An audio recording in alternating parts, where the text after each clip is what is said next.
Dear students, आज हम समझेंगे क्या कंसेप्ट है quadratic equation in one variable with rational coefficients का। ठीक है, स्टार्ट करते हैं एक एग्जांपल से। देखिए हमारे पास जो पॉलिनोमियल इक्वेशन है, जैसे आप जानते हैं कि 2x² ठीक है plus 5x plus 7 equal to 0। अगर मैं ये एक इक्वेशन लिख रहा हूँ, अब हमने इसमें ये बात चेक की कि इसमें जो हाईएस्ट एक्सपोनेंट है वेरिएबल x की वो 5 है। ठीक है, अब इस पावर 2 होने की वजह से या इसकी डिग्री सेकंड होने की वजह से हम कहेंगे कि ये इक्वेशन जो है हमारे पास क्वाड्रेटिक इक्वेशन है। ठीक, तो इसी कंसेप्ट को अब हम एक स्टैंडर्ड फॉर्म में, एक जनरल फॉर्म में लिखते हैं ताकि हम इसको ओवरऑल अप्लाई कर सकें। हम इस तरह से कहेंगे कि ऐसी इक्वेशन जिसमें x² का कोफिशिएंट a हो, ठीक है, x जो हमारे पास टर्म है उसका कोफिशिएंट b हो और जो कांस्टेंट टर्म है वो हमारे पास c हो, तो ऐसी इक्वेशन को हम कहेंगे कि ये क्या है जी, पॉलिनोमियल। एक पॉलिनोमियल इक्वेशन है, इसको हम कहेंगे जी क्वाड्रेटिक इक्वेशन है। तो बेसिकली इसमें x की जो पावर x वेरिएबल की वो 2 है, इस वजह से। साथ ही हमने जो इससे बात समझी वो ये कि कोफिशिएंट ऑफ x² जो कि एक रैशनल नंबर है, ये 0 के इक्वल नहीं हो सकता।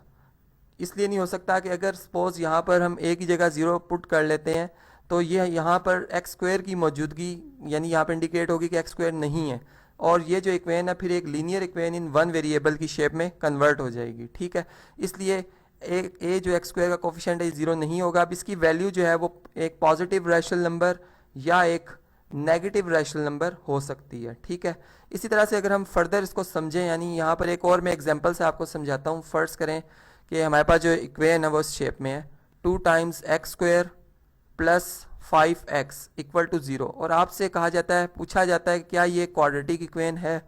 तो सबसे पहले आपने क्या देखना है, x वेरिएबल की हाईएस्ट एक्सपोनेंट जो कि 2 है, जिसकी बेस पे हम ये कहेंगे कि ये एक सेकंड डिग्री पॉलिनोमियल इक्वेशन है और ये क्वाड्रेटिक इक्वेशन है।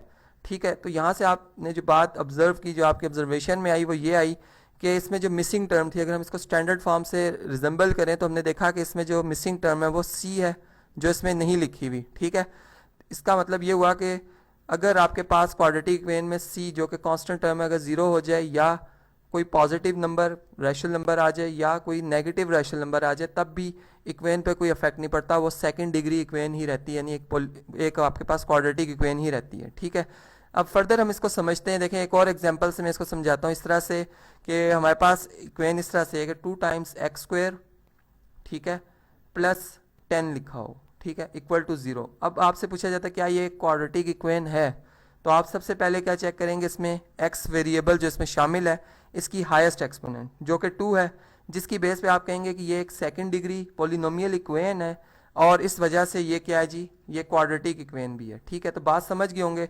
अब अगर आप इसको सेम ऊपर जो मैंने आपको अभी क्वाड्रेटिक इक्वेशन की स्टैंडर्ड फॉर्म बताई है, इससे अगर रिजेंबल करें तो आप देख रहे हैं कि इसमें जो मिसिंग टर्म है वो ये, यानी हमारे पास जो bx है ये मिसिंग टर्म है, और इसमें इसकी मिसिंग होने की जो वजह है वो ये है कि कोफिशिएंट ऑफ x जो है वो इसमें क्या है जी, 0 है। अब यहाँ से हम ये बात कर सकते हैं कि ऐसी सेकंड डिग्री इक्वेशन जिसमें कोफिशिएंट ऑफ x जो है, कोफिशिएंट ऑफ x जो है वो अगर 0 हो जाए या कोई पॉजिटिव रैशनल नंबर हो या कोई नेगेटिव रैशनल नंबर हो, तब भी वो जो इक्वेशन है वो क्वाड्रेटिक इक्वेशन ही रहती है। तो आज के इस टॉपिक में हमने जो बात समझी वो ये समझी कि क्वाड्रेटिक इक्वेशन क्या होती है और क्या इसका कंसेप्ट है, और फर्दर हमने ये देखा कि अगर इसमें वेरिएबल हम चेंज भी कर दें, यानी x की जगह अगर y भी वेरिएबल लिख दिया जाए या z लिख दिया जाए तो इससे कोई इफेक्ट नहीं पड़ता। बेसिक जो इसकी डेफिनेशन है या इसका जो कंसेप्ट है वो हमने आज समझा।